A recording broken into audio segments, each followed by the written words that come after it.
आज रायपुर में आम आदमी पार्टी ने छत्तीसगढ़ विधानसभा चुनाव के लिए अपना पहला शक्ति प्रदर्शन किया। ये शक्ति प्रदर्शन कैसा रहा? 1 लाख लोगों की इसमें भाग लेने की जो बात कही जा रही थी, क्या उतने लोग यहाँ पहुंचे? क्या विपक्ष के खेमे में जिस तरह की खलबली की बात की जा रही थी, इस सम्मेलन ने वो खलबली डाली? क्या अब बीजेपी और कांग्रेस के नाराज नेता आम आदमी पार्टी में अपना कोई भविष्य देख सकते हैं? और सबसे बड़ी बात ये कि पार्टी की छत्तीसगढ़ इकाई पिछले 1-1.5 महीने से जो मेहनत कर रही थी, उसका कुछ प्रभाव दिखा? ये सारे सवाल इस बात से बहुत अधिक महत्वपूर्ण हैं कि पार्टी के स्टार प्रचारकों दिल्ली के मुख्यमंत्री अरविंद केजरीवाल ने या पंजाब के मुख्यमंत्री भगवंत मान ने क्या कहा, क्योंकि आम आदमी पार्टी की राजनीति पर नजर रखने वाले लोगों को मालूम है कि वो क्या कहेंगे। और छत्तीसगढ़ के लोगों को भी पिछले 1-2 माह से चल रहे कार्यकर्ता संवाद के दौरान पता चल गया है कि वो क्या कहेंगे।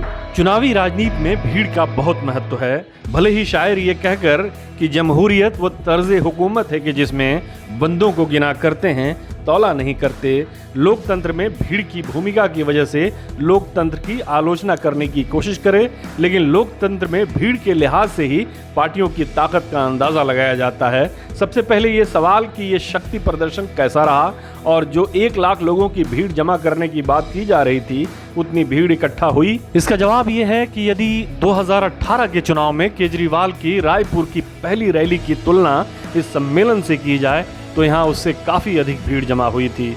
यूं भी पार्टियां अपने पक्ष की चीजों को बढ़ा चढ़ाकर पेश करती हैं। आम आदमी पार्टी ने भी बढ़ा चढ़ाकर अपना आंकड़ा पेश किया था, लेकिन सभा स्थल पर जितने भी लोग जमा थे, उसे देखकर अरविंद केजरीवाल और पार्टी के कर्ता धर्ताओं की बाछें खिलनी लाजमी हैं। जहां तक 1 लाख लोगों की इस सभा में शामिल होने की बात है, तो इस बात का अंदाजा पार्टी को पहले ही से था कि इस लक्ष्य को पाना बहुत मुश्किल है। इसलिए इसे आम रैली नहीं कहकर इसे कार्यकर्ता सम्मेलन कहा गया, ताकि ये बताया जा सके कि इस सभा में केवल पार्टी के समर्पित कार्यकर्ताओं ने ही हिस्सा लिया था।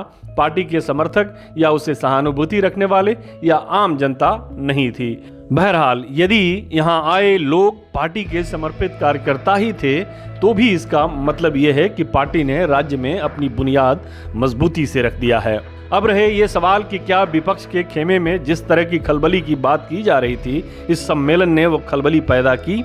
और क्या अब बीजेपी और कांग्रेस के नाराज नेता आम आदमी पार्टी में अपना कोई भविष्य देख सकते हैं? ये दोनों सवाल बहुत ही महत्वपूर्ण हैं छत्तीसगढ़ की राजनीति के लिए और आम आदमी पार्टी के लिए भी। आम आदमी पार्टी के बढ़ते हुए प्रभाव को लेकर मुख्यमंत्री भूपेश बघेल पहले ही अपना डर जाहिर कर चुके हैं। उन्होंने अपने एक हालिया बयान में कहा था कि आम आदमी पार्टी को बीजेपी की सरकार परेशान कर रही है।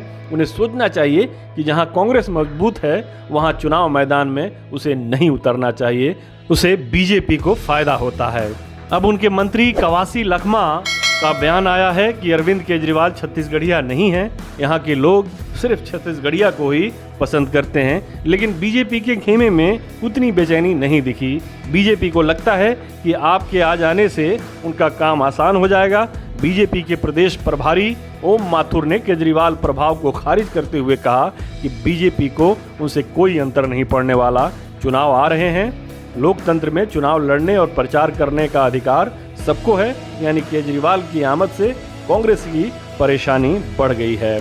जहां तक बीजेपी और कांग्रेस के नाराजों के पार्टी में शामिल होने का सवाल है, तो वो सिलसिला छोटे पैमाने पर ही सही शुरू हो गया है। लेकिन इस रैली के बाद जिन विधायकों या पूर्व के उम्मीदवारों को ये अंदेशा होगा कि उनका टिकट कट सकता है, उनके लिए एक दरवाज़ा खुल गया है। ये शायद दोनों तरफ एक विन विन सिचुएशन हो। पार्टी प्रदेश प्रभारी संजीव झा पहले ही कह चुके हैं कि एक राष्ट्रीय पार्टी का एक बड़ा चेहरा उनके रडार पर है और बहुत जल्द उस चेहरे की स्थिति स्पष्ट हो जाएगी। जहां तक केजरीवाल के संबोधन का सवाल है, तो उन्होंने बिल्कुल उसी लाइन पे बात की जिसकी उनसे अपेक्षा की जा रही थी। उन्होंने कहा कि छत्तीसगढ़ बनने के बाद कांग्रेस और बीजेपी ने यहां शासन किया है, लेकिन यहां सारे संसाधन होने के बावजूद इतनी गरीबी है क्योंकि नेता खराब हैं। उन्होंने मनीष सिसोदिया और अदानी को भी अपने भाषण में उद्धृत किया, लेकिन उनके भाषण का सार वही था जो संजीव झा अपने कार्यकर्ता संवाद में कह रहे थे। बहरहाल, कुल मिलाकर देखा जाए तो आम आदमी पार्टी ने इस वर्ष होने वाले चुनाव में छत्तीसगढ़ में अपना आधार मजबूत कर लिया है। कांग्रेस की प्रतिक्रिया बता रही है कि अगर उसने आपके बाढ़ को रोकने की कोई बेहतर रणनीति नहीं बनाई तो उसके लिए खुद को सत्ता में बरकरार रखना मुश्किल हो जाएगा। हमारे साथ जुड़ने के लिए आपका शुक्रिया। हमारा वीडियो पसंद आए तो इसे लाइक करें, हमारे चैनल को सब्सक्राइब करें और कमेंट बॉक्स में जाकर अपनी राय जरूर दें।